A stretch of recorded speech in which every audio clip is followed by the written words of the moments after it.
Première émission socio-politique au cœur de l'Afrique. Je suis Afrique. Papa Afrique. Bino bato bafunda kabatu. Papa Afrique. Bino bato bafunda kabatu. Papa Afrique. Ba unité na bino. Ba mega na bino. Quand on funda kabatu kaka. Kolonga na kofunda bino. Pouvoir au sous-président Félix Antoine Tshisekedi Tshilombo ali mwana IDPS o ali batu babunda pour la démocratie manika bo bani ko décider na volonté na yo non donc changement de constitution de konanga poto ke négocier ça changement de constitution et ali siko place ndeto ko la intention politique moi longo ensemble avec le chef de l'État to le kanako bunda etumba oyo na bakonzi o bali na pouvoir pour conclure pour mettre fin à l'insécurité dans mboka na biso dialogue est parmi ba piliers elle est parmi ba solution parce que la carte de dialogue est dans la bateau bazali frustré ma question na bango ko la traiter et que ba kozwa ba conclusion ba réponse au moment que qui mieux kokota et l'ennemi sera en difficulté ya kokota pour na ko agresser biso a profiter pour yiba o ezali richesse la biso mutu a outi na université directement propulsé au cadre de la et logo lobaki je suis Afrique et ali vraiment révélation. D'abord on appelle ici merci na peuple congolais tout. Il y a 26 provinces de la RDC, 145 territoires et 24 communes de la ville-province de Kinshasa. Kosimba qui cité au commandé Mona Papa Afrique. Biso batombola bisote. To sala fort. To tomba mabiso moko. Nenga qui cité. Voilà. Lelo tu as mis mon mboka Zuma Bonganga, émission moko lelo le 7 avril 2026. D'abord, avant de commencer l'émission, mon mboka Prince Mukendi, Poutine de la République, a bien biso les 25 oya mois oyo. Les 25 mois oyo na stade Vélodrome ya Kitambo à partir à 10h juste. Congolais linga mboka na yo. Message moko Prince Mukendi, mutoza na sima vision à chef de l'État. Régie s'il vous plaît. Kele tunanga nini mwana mama bampangi na muni ya bwala batatu ni bamamu iko ingine nani wana eloko yango tozelaki yango yo la belle Congo conscience ya mwana mboka Prince Mukendi Poutine cadre munene ya UDPS abongiseli biso mobange na campagne nationale et internationale congolais linga mboka na yo ekosalema mokolo ya le 25 avril 2026 na stade Vélodrome de Kitambo. Campagne yango ezo concerné biso nyonso ba congolais ozala docteur, avocat, apôtre, femme commerçante, étudiant, élève, ezala montard, cultivateur, menuisier, politicien, policier et journaliste. Le rendez-vous n'est pas manqué. Alors, le stade Vélodrome et Kitambo à partir de 10h. Biso, Tokolembate, Yokelokoyo. Biso, vous allez préparer le peuple congolais et aimer son pays et de soutenir le chef de l'État. Très simple, mais c'est fort, puissant. Un nom qui touche l'amour profond. Un nom fort et clair. Congolais, Linga, Mbokanaï. Biso nyonso tokutana mokolo ya le 25 avril 2026 na stade Vélodrome de Kitambo à 10h juste moto azanga te. Prince Mukendi, l'espoir de la jeunesse congolaise, mutu oyo azana sima ya vision ya chef de l'État. Délégation ya France, États-Unis, Belgique, Angola, Congo Brazzaville et 26 provinces de la RDC. Soyez les bienvenus à tous. Voilà, Prince Mukendi. Le lot est le 7 mardi, le 25 ya mois oyo na stade Vélodrome Kitambo, toya mobondo na mwana mboka Prince Mukendi. Mutu azana sima ya vision ya chef de l'État. Boyoka message à malamu oyo abongisela biso le 25 ya mois oyo na stade Vélodrome Kitambo. Merci beaucoup mwana mboka Zuma Bonganga mbote mwana mboka.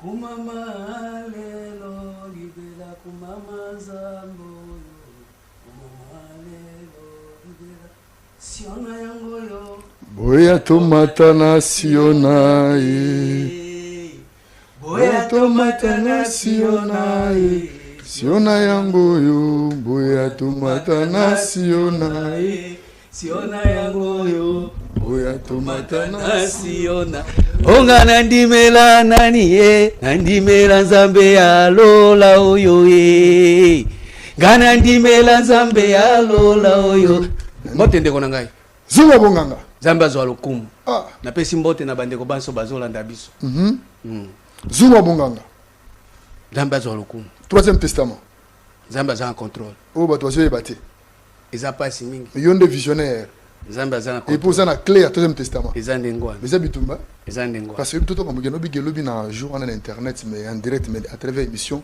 bato bandima itege yango pesa la Troisième Testament ça là.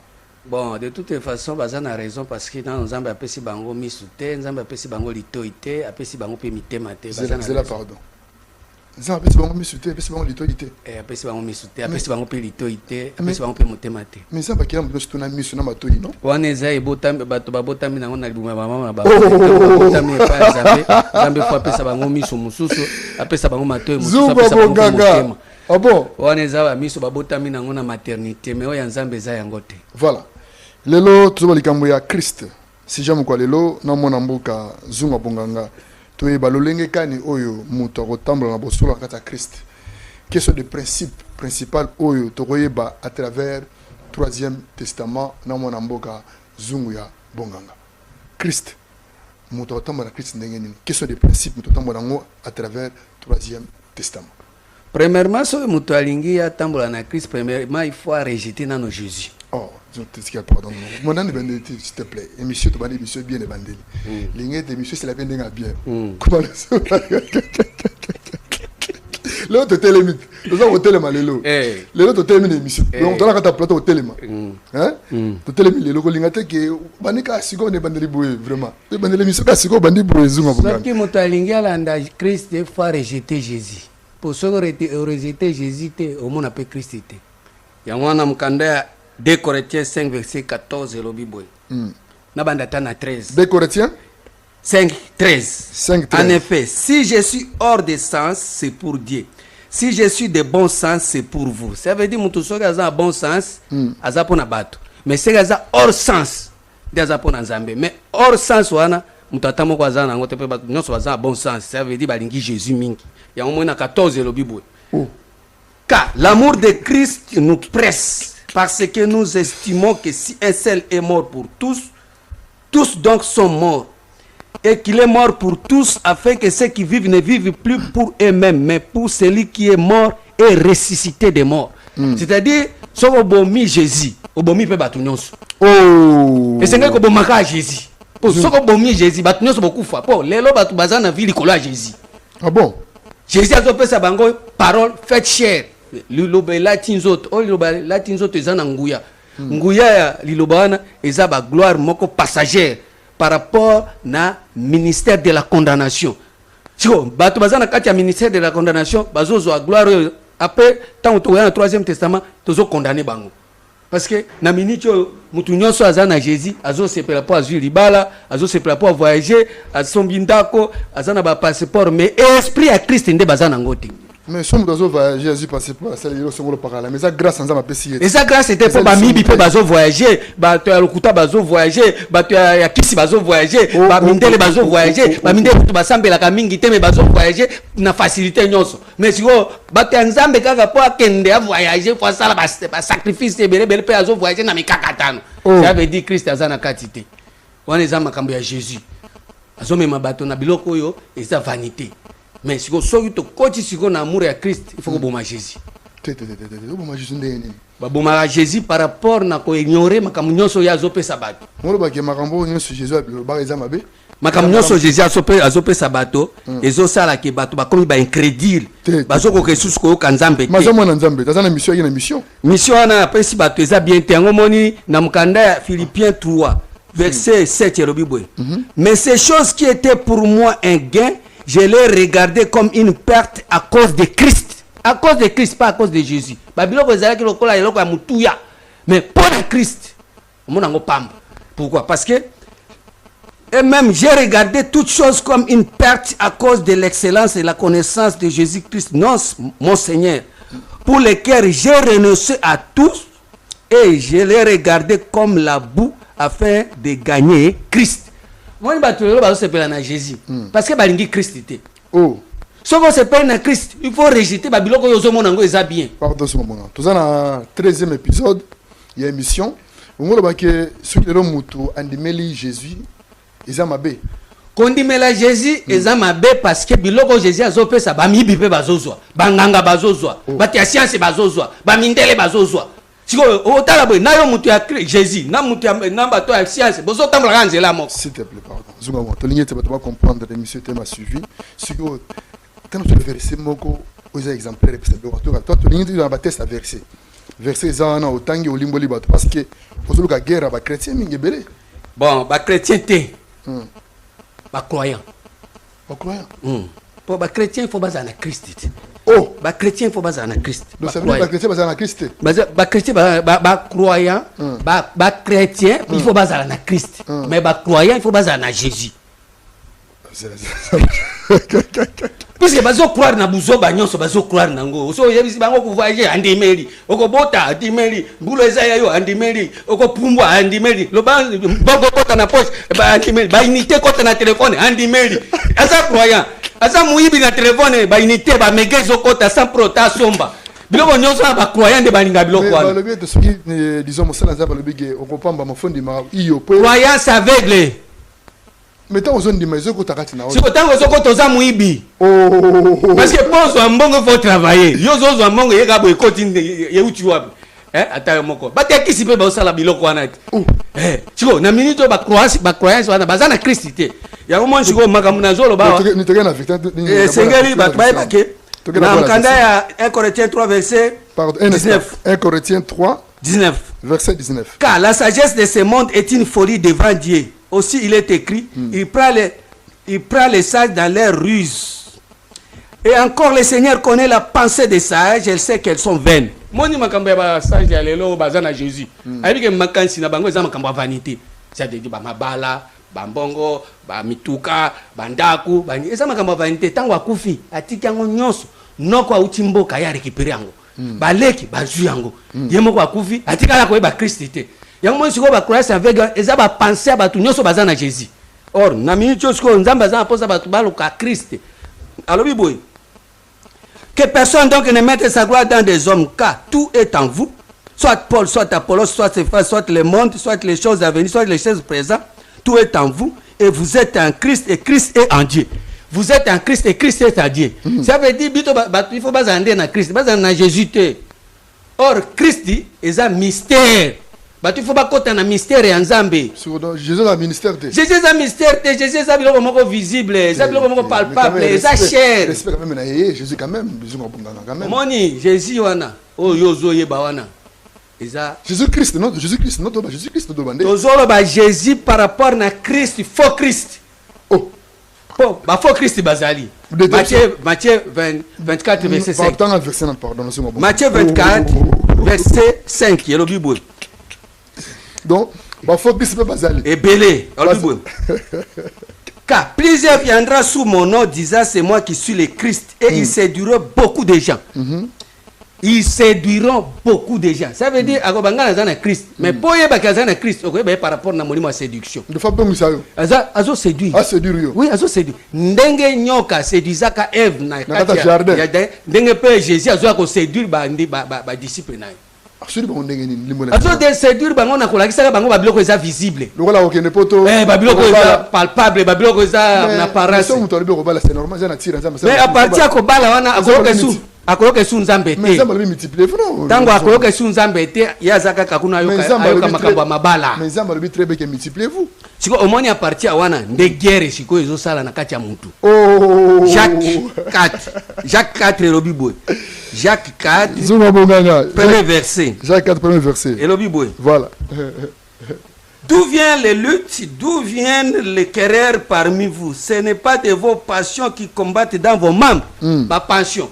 Jésus azopesa bato ba pension ba poseleki kobala zambe na ngai na bala maté nyonso bokotea ye kozwa ete ya lingaka bala ça veut dire mususi ne kam kaka passion wana ya mabala na voyager maté nyonso bokotea il faut bokoma place ya voyager derrière ça veut dire que disons quoi azanzamba bianote mais biano na babiloko wana te puisque babiloko wana bamiibi bloquer mbongo ya bato bo bazoi bana kesa eta bazo voyager sunga bonganga mais soki mutu asengeli na prière asambela nzamba bisangelo songolo nzamba asenga alingaka mutu asenga ye babiloko ye moko azomona keza un impact yango moni même Salomon tango asengaki nzambe asengaki babiloko wana te demande ya Salomon esepelisaki nzambe po Salomon tango azobondela asengaki intelligence tango asenge Salomon atikali kosenga baboma bainemi banguna na bango banguna na ye atikali kosenga te baboma tata na mama bandoki atikali kotindela bango moto te mais yebisi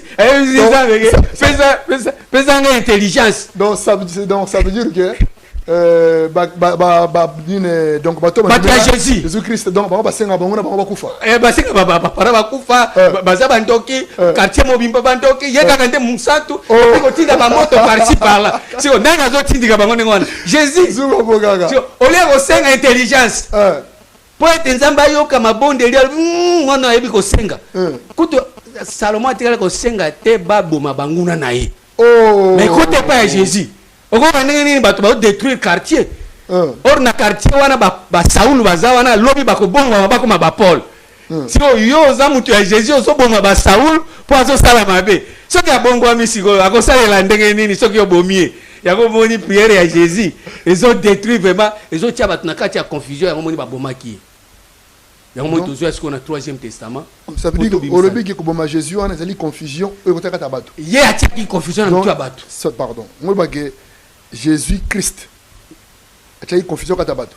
Jésus Christ oyo azali na Christ faux Christ azotia confusion ya bato na mutu ya bato lulenge gani parce que parole faite chair malgré gloire nango na ulingeta parce que l'émission tellement suivi na ulingeta que au lebi logo tozo na verset il faut be preuves à la partie verset biblique autant il verset na yo que digamo songolo par rapport à Jésus a boye autant il verset bato bayoki Jean 1 verset 14 le Bible. Voilà. Et la parole a été faite chair. Elle est habitée parmi nous, plein de grâce et de vérité. Et nous avons contemplé la gloire, une gloire comme la gloire du Fils unique venu du Père. Barabi, la parole a été faite chair. Or, ceux qui l'obéissent, ils ont déjà mabé. Pourquoi? Parce que dans Genèse 6, Zambia longola ki esprit na ye, atikeli bango ka nzoto, makamabe bandi. Siko tango nzamba longoli esprit lilobetika li nzoto na yebision de konangai mutu akosala makamala moizati parce que na mukanda ya Genèse 6 verset 3 le Bible alors l'Éternel dit mon esprit ne restera pas toujours dans l'homme car l'homme n'est que chair mutu azaka ka nzoto mutu azaka nzoto siko liloba nzoto wana nde Jésus azosala sikoyo ekomi na ampleur partout batu nyonso balingika liloba nzoto so memeli bango liloba esprit bazobo yango yango mon 3e testament ezokutana na bitumba parce que bango balingi mingi ministère ya Jésus or ministère ya Jésus est un ministère ya condamnation totanga ki yango na mukanda ya 2 Corinthiens 3 verset 9 et le Bible mukanda ya 2 Corinthiens 3 9 et le Bible mingi bo verifiaka nga na zolo ba makambo bino bozo verifie nga pe na zo tanga Bible bino pe bozo tanga yango wana ekozala malamo mingi ole o critiquer sans pourtant vérifier et le Bible na 9 si le ministère de la condamnation a été glorieux, si le ministère de la condamnation, ministère de Jésus est un ministère de la condamnation, pourquoi? Parole faite chair, nous sommes condamnés. Mais comment est-ce qu'on a dit? Il y a un ministère de la condamnation, parole faite chair, parole liloba nzoto, de Yesu ayaki nango. Ya kopesa bato ba mabala, kopesa bato ba voyage, kopesa bato ba visa, kopesa bato ba passeport, kosala ke bato ba koma na babiloko mais bo zambende molimo ya nzambe nde bakotikala koyeba yango te. Puisque po yeba molimo ya nzambe foko te pa ya Christ, po yango moni mkanda Romain 10 elobi 17 la foi vient de ce qu'on attend vient de la parole de Christ, pas la parole de Dieu, pas la parole de Jésus, pas la parole des prophètes, pas la parole de Dieu des noirs. Non, même pas la parole d'Allah. Parole de Christ. Oh, papa. Comment tu as musulman sous? Nabi musulman te nalobi parole, ba musulman pe ba parole te. mission la parole mutu nyonso aza na parole ntango bazosala parole soki eza Christ te ngai naloba ndenge nini entre temps babi la foi vient de ce qu'on attend vient de la parole de Christ. Zinga bonganga lelo tomboki bonde na tomboki te nazoba makambo ya Nzambe papa soki nazoba makambo ya Nzambe ezalaka ngai te ezalaka makambo ezouta epai ya Nzambe moko ezouta esprit epai ya mongo moko epai Nzambe ngai nakoki tomboka pwani siko liga bato na bandako ba bolgo msike yo za liga na guerre na Jésus to oyina to linga kaito to ndengeni. En tout cas ça vous mentir ngai na koyebisa yo bien lelo ochango na bongo na yo ke Jésus aza mutu mabe makasi. Oh na Job Jésus mutu mabe. Job Yesu mutu mabe. Yesu mutu mabe. Jésus Christ mutu mabe. Job Job verset 19 verset. On a dit maman gâté tant verset. Quand ma peau sera détruite, il se lèvera. Quand je n'aurai plus la chair, je verrai Dieu. Tant on a des sous dans zoto te, ne na komona Nzambe. Mais lelo, bato bazo mona Nzambe na zoto. Basa na zoto boye, Nzambe ayebisinga, Nzambe alobelinga, Nzambe ayo. Mais mbalobi tant on a kozala na zoto te, ne na komona Nzambe. Kasi muntu asambela na nwa ken esprit. Saint-Esprit qui te lende le bélier. Mais na zoto te, Saint-Esprit ko kita jamais na chair. Saint-Esprit ko kita na corps. Mais bato ba na corps te, mais baza na chair. Cher ndezo sa sikoyo ke makambo Nzambe moye salema ezate yango moni fo ba détruire cher pour être corps ezala na koyoka makambo mususu mais destruction ya cher ti lelo de Genèse à l'Apocalypse mutata moko zo détruire cher azate batu nyos basaka na cher otangi Genèse olobi makambo nzoto otangi Apocalypse olobi makambo nzoto otangi Matthieu olobi makambo nzoto otangi Exode olobi makambo nzoto or ba makambo nzoto anande ezo sala sikoyo église nyos eza na morili batu nyonso baza na kati na ignorance mutu atamoka azoluka Nzambe aza te or makambo ya nzoto eza makambo ya nyoka nyoka nde apesaki Eve maloba ya nzoto yango moni baliaki mbuma ya nzoto zoto baliaki mbuma wana yango ezosala ti lelo bato bazolia mbuma wana ntango bazotanga liloba Nzambe yo koti na liloba Nzambe olio bimisa révélation olio bimisa rema ya Nzambe olio bimisa makambo ekosunga bato base réveiller ba réanimer esprit na bango yo zoyebisa bango makambo bango bayebi makambo bayebi eza makambo ya nzoto batanga yango na classe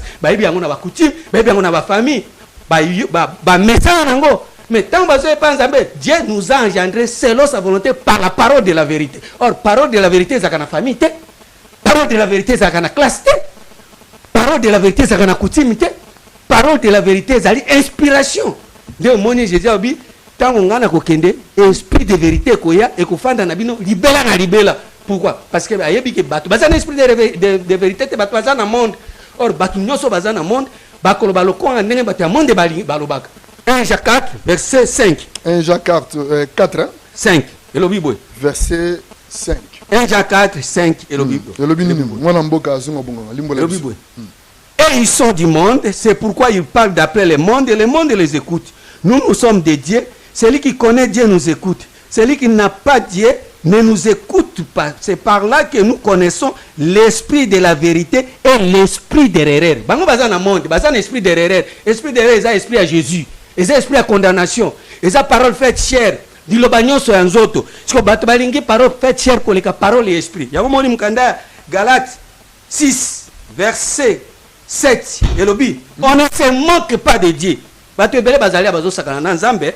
Ozomo Nzambe nenga za autikala bango tame. Na pesika Nzambe merci pour 3e testament eye Sion ezali po ete bato balongwa na kati ya konyokwa na ko luka kutungisa Nzambe. Yebi boy. Galates 6:7. Voilà. Ne vous y trompez pas, on ne se manque pas de Dieu. C'est qu'un homme aura semé, il moissonnera. Celui qui sème pour sa chair moissonnera de la chair la corruption. Celui qui sème pour sa chair. Yo zawana ozona yo oyebi makambo Nzambe te na ko semer parole faite chair, na ko semer Jésus, na ko semer parole ya condamnation. Mbala moko na ko moissonner ni chair kaka corruption. Tiko na makambo tozo ba Nzambe boy, batu nyonso ba semer ka chair. Or semence ya chair ezali Bible. Celui qui sème pour sa chair moissonnera de la chair la corruption. Mais celui qui sème pour l'esprit moissonnera de l'esprit la vie éternelle. Or, tu sais que tu sèmes esprit. Tu sèmes esprit. Est-ce que tu sèmes esprit na plateau de bateke na mabeleni?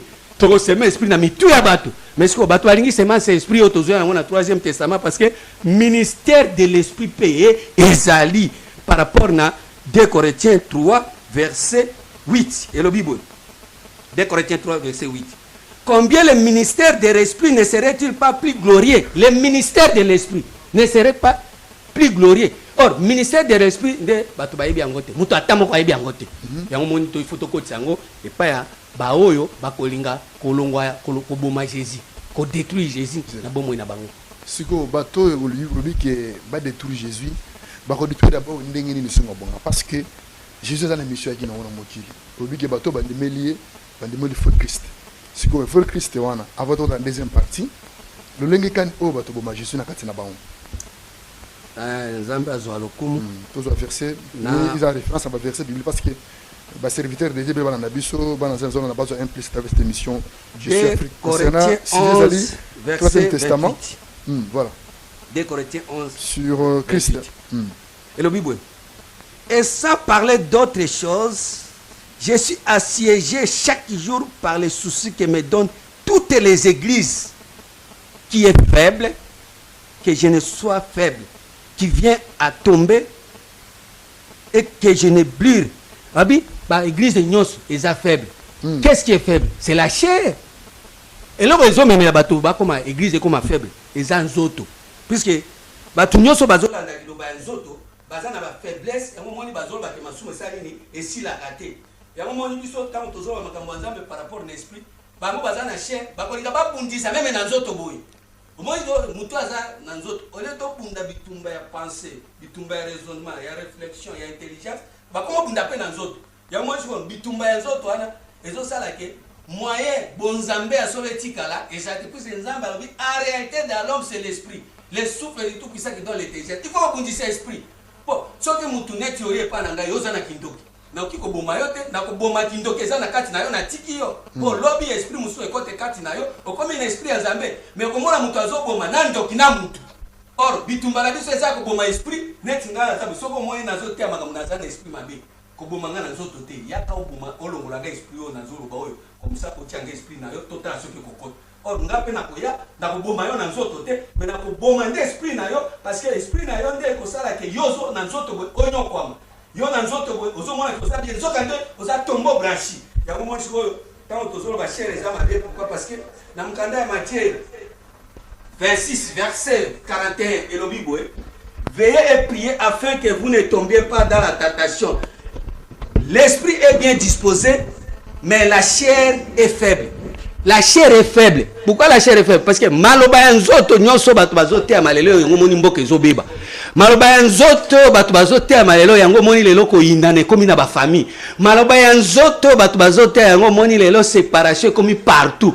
Bato bakomi na ba haine, amour ezesute. Pourquoi? Parce que bazoka bwana na nzoto me na molimo. Mutu amtosa makamu na ye. Or na nzoto botokoza le sika moko me na molimo toza na esprit différent mais na nzoto toza la bien to bomana te to swana te to inana te po biso nzoto toza ba na Nzambe na nzoto boye to uti na mabumu ya ba mama na biso metango to kome pa Nzambe eloko Nzambe akobundisa eza ba esprit puisque esprit ya mabe kokoko te pa ndeko na yo bandi osala mabe soki osambela ka solo bondela bengana nde esprit tika ndeko na yo mais yo zo bengana na mutu na esprit au moins te ke bozo sala ila Satan yango wana mo tozo na 3e testament po ete testament ya ezaisu makambo ya cherté tolingi tolukela batu corps. Merci beaucoup mwana mboka zunga bonga tout poser mukena parce que tout en deuxième partie émission avant toute la deuxième partie en olimbo la biso le lenge kani oyo batu na 3e testament ba boye ba principe à Christ avant d'abord pour la deuxième partie na kosenga la bon muke zunga bonga mais la mama muke d'abord na seigneur régie pour na ko souhaiter madame Talita Mouteba bon anniversaire à toi de la part de Papa Afrique. Régis, s'il vous plaît. Aujourd'hui c'est ton jour, happy birthday. Tout le monde à la maison, happy birthday. Avec moi nous fêtons, happy birthday. C'est maintenant ton moment, happy birthday. Aujourd'hui c'est ton jour, happy birthday. Tout le monde à la maison, happy birthday. Happy birthday.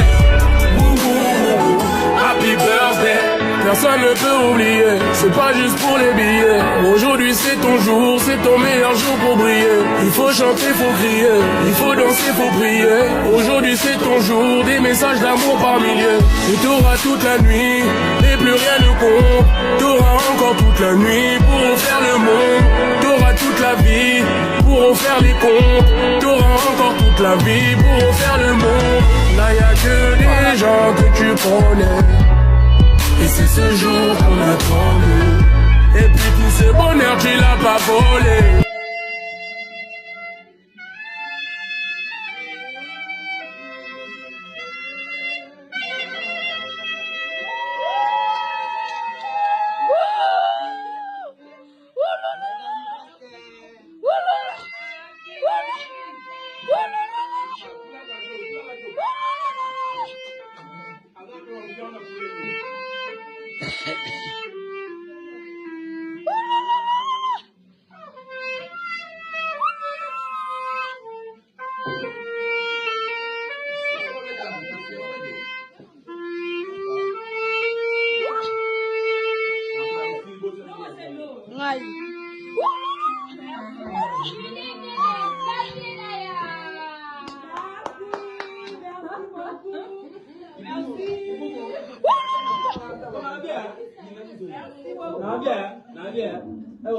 Sérieux que ça va pas toi.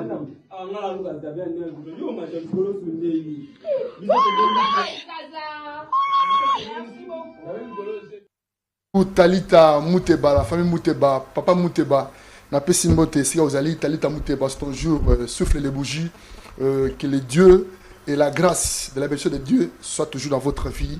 Moi, c'est qui toque bon anniversaire à toi, de la part de Papa Afrique. Merci beaucoup, sans oublier d'abord de saluer les gérants, les grands gérants, héritier Lutumba, les grands gérants, Mobali Oyazamote Amala Momengi, héritier Lutumba, les grands gérants. Merci beaucoup, monsieur héritier Lutumba, les beaux gardes du soleil. Merci. Voilà. Mon amboka Zuma Bunganga. Deuxième partie, tout le monde est dans cette émission.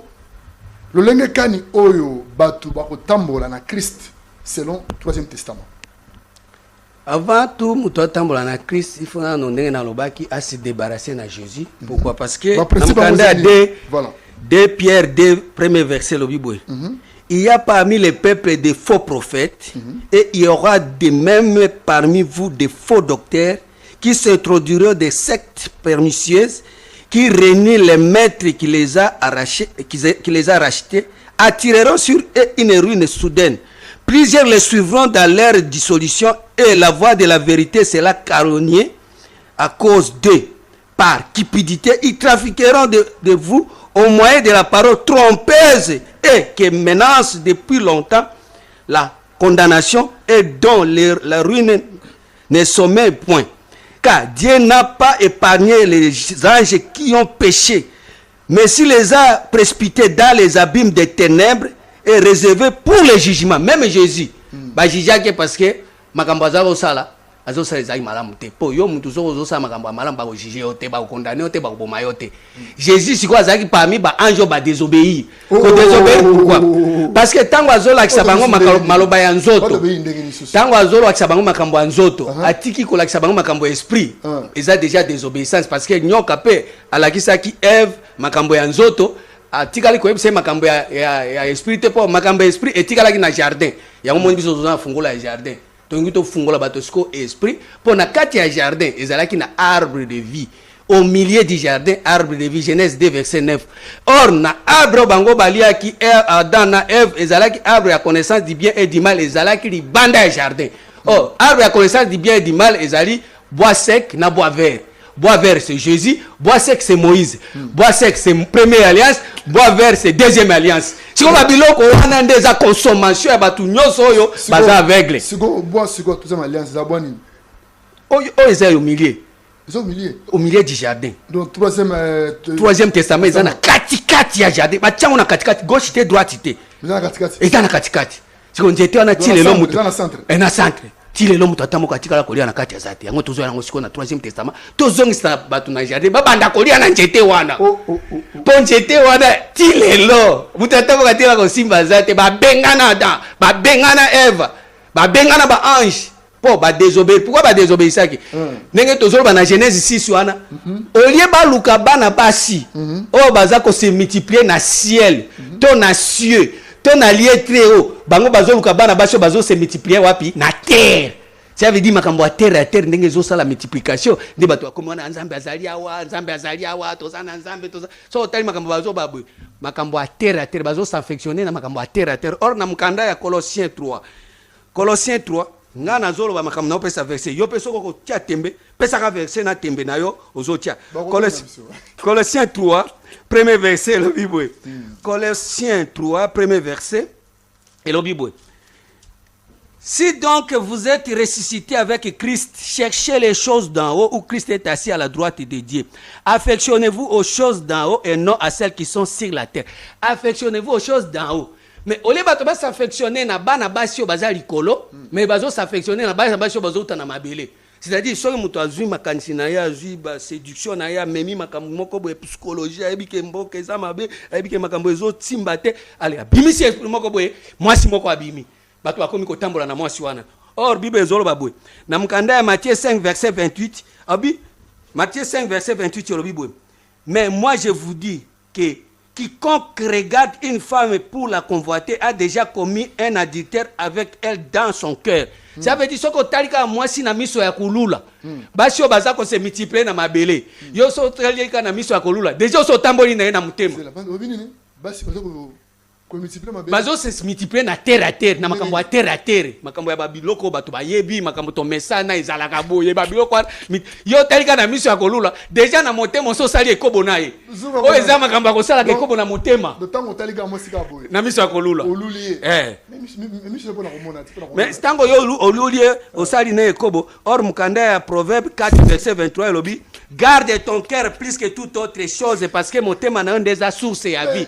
Mais bato ba batela motema terre mais comment on basi bazo se multiplier na terre terre comment moi ça tama na balabala ça c'est mabe eza mabe il faut otala moi sur azali kolo moi c'est ali kolo sikoyo Apocalypse 12 premier verset ezolo babwe moi c'est ali kolo yewi Apocalypse 12 un grand signe parit dans le ciel une femme enveloppée du soleil une femme enveloppée du soleil omoni basi ya kolula une femme enveloppée du soleil azate que na ténèbres mais comment on basi ya boyo enveloppé du soleil azana lumière né déjà azana lumière ça veut dire soko kuti bato baloba makambo na kati ya makambo wana boyebi ya nzambe ezali kutana na makambo wana sala nango ekobo mutu azana boyebi azoloba makambo ke na makambo ozomona moni ke intérêt ya nzambe ezana kati makambo ya nzambe ezana kati necho nazolo boyo nazopesa lumière est-ce que nazopesa bino ténèbres non non quand tu as na connaissance siko au moins mutu aboyi connaissance so memele masolo ya pasteur masolo ya église masolo ya bokoko masolo so yani wana ndi andimeli yango mais makambo ya ko réveiller esprit azondima yango tango moni tozo na 3e testament mutu atamo kazo soutenir yango azate mutu pe azo s'occuper nango azate parce que na kati kuna ezana lumière moko ya makasi ezoboma bango miso ole ba sepela bazo isikika bazo inangai bomo nanga mutu mabe eboma bango miso puisque lumière wana soke ye eboma ka batu miso acte 26 Acte 26 verset 13. Omoni lumière na zolo boyo. Soki to koti na kati ya connaissance ya makambo nzabe biso nyonso ba chrétien, ba africain, ba noir, to ko changer mboko. To ko changer makambo. Entre acte 26 verset 13. Na Bible. Vers les milliers du jour au roi, j'ai vu un chemin resplendir autour de moi et de mes compagnons une lumière venant du ciel et dont l'éclat surpassait celui du soleil. Lumière moko uti likolo, éclat nango, éclaircissement nango, et qui même soleil du 3e testament. Oh. Et ça lumière et qui soleil na makasi. Makambo ya mutuya, makambo ya bonzambe. Pour mutu a comprendre nango, il faut bomana no emiso po basi ba mesana na petit lumière ezali Jean, eza lampe, basi ba mesana na petit lumière ezali Jésus, o ezali étoile. Jésus a étoile brillante du matin. Boko sa mutute, Jésus a étoile brillante du matin. So, yo mutu aza na étoile, na mutu aza na soleil, na mutu aza na bougie, na mutu aza na lampe, na mutu aza ko ya na lumière eleki soleil na makasi. Okoloba ke ezalaka te, menga na zo 3e testament ezali. Eza lumière eleki soleil na makasi. Soki lokuta tanga acte 26 verset 13. Paul tango ayoki amoni lumière wana mbala moko a résister kité. Mais ba chrétien lelo, ba congolais lelo, ba africain lelo. Boko mona makamno lo beza solo, mais ko mona batikalika na Jésus. Étoile. Au moins batika lika na Jean, lampe. Au moins batika na ba prophète, ba bougie. Oh. Moi ba étoile ya mikemike nzamba la kisinga okolata bilamba pembe bona nyo eza ya yo. Ozui bona nyo so ezalaka ya yo, bambulu ezalaka ya yo mais changement moko ezate. Ya omoni tozolo babwe.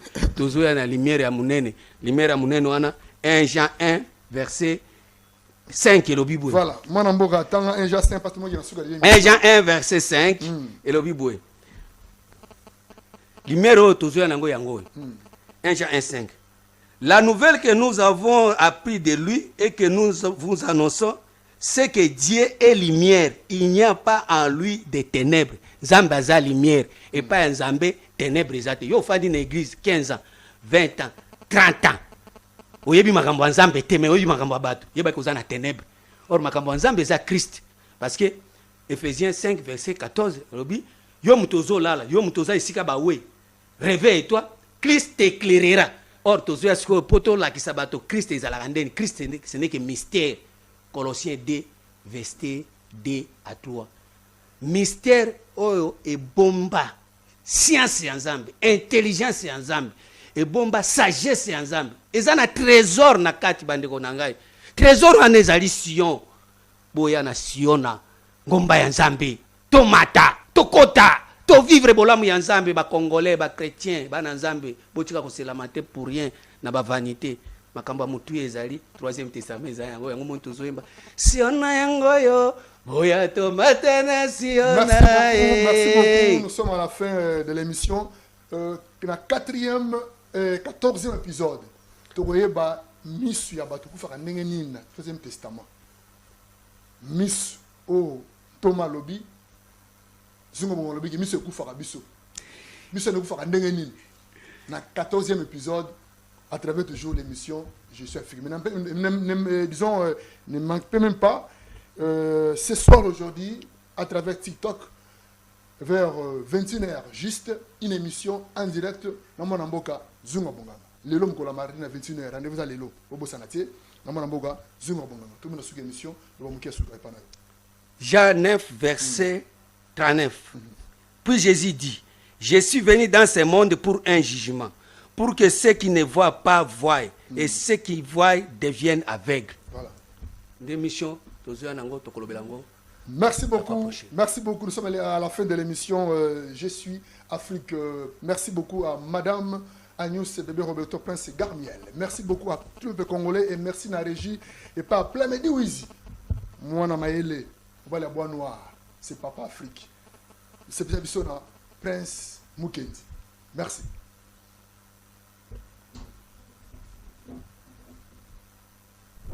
Kele tunanga nini mwana mama pampangi na muni ya bwala bata tuni bamamu iko ingine nani wana eloko yango tozelaki yango yo Las Belle Congo Conscience ya mwana mboka Prince Mukendi Poutine cadre munene ya UDPS abongiseli biso mobange na campagne nationale et internationale congolais linga mboka na yo ekosalema mokolo ya le 25 avril 2026 na stade Vélodrome de Kitambo. Campagne yango ezo concerner biso nyonso ba congolais ozala docteur, avocat, apôtre, femme commerçante, étudiant, élève, ezala montard, cultivateur, menuisier, politicien, policier et journaliste.